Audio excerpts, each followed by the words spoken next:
আজি ৰাতিপুৱাই চাওকচোন এয়া কি হ'ল। নমস্কাৰ, মোৰ অন্য এটা মিনি ব্লগলৈ আপোনালোক সকলোকে স্বাগতম। এয়া চাওকচোন, ইমান খুতুৰা শাক লাগিছে, এনেকৈ উঠাই ভাল লাগে। আৰু এইটো কি জানেন নাই, পানী যে থৈ দিলে মানে গৰম হৈ থাকে, গৰম পানী বটলবিলাক, সেইটো পুৰণা হৈ গৈছিলে। মই ৰং কৰি কিনে ৰ'দত দিলোঁ, দি আমাক চব্জিখিনি কাটি দি আছোঁ। মইনাহঁতকো বাহিৰতে থৈ দিছোঁ, ঠাণ্ডা যে। আৰু এয়া এক বাল্টি চব্জি কাটি দিলোঁ।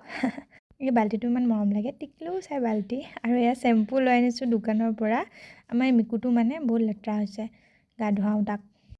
কিন্তু তাক গা ধোৱাটো জানো সম্ভৱ? সি পলালে, গা নুধুলে মানে।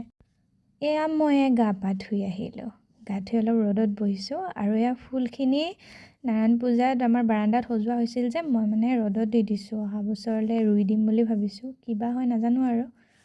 চুলিখিনিত মানে তেল লগাই থৈছোঁ, ঠাণ্ডা লাগে ভিতৰত, সেইটো কাৰণে ৰ'দত বহিছোঁ। আৰু এয়া ৰ'দতে ভাত সাজ খাব লৈছোঁ আজি। এইখিনিত ইমান ধুনীয়া ৰ'দ পৰি থাকে আমাৰ। আজি আছিলে বন্ধাকবি ভাজি, চাটনি এনেকৈ। আৰু এইজনী চাওকচোন, সদায় আমাৰ বাহত আহি ধুনীয়াকৈ বহি থাকে। তাৰপাছত অলপ মইনাক মৰম কৰি দিলোঁ। আৰু আজি মায়ে চাওকচোন, মাছ, লাও, ফুলকবি ইমান কি যে আনিছে, তাকে অলপ দেখুৱাই দিলোঁ। তেতিয়াহ'লে আজিলৈ ইমানেই, বাই।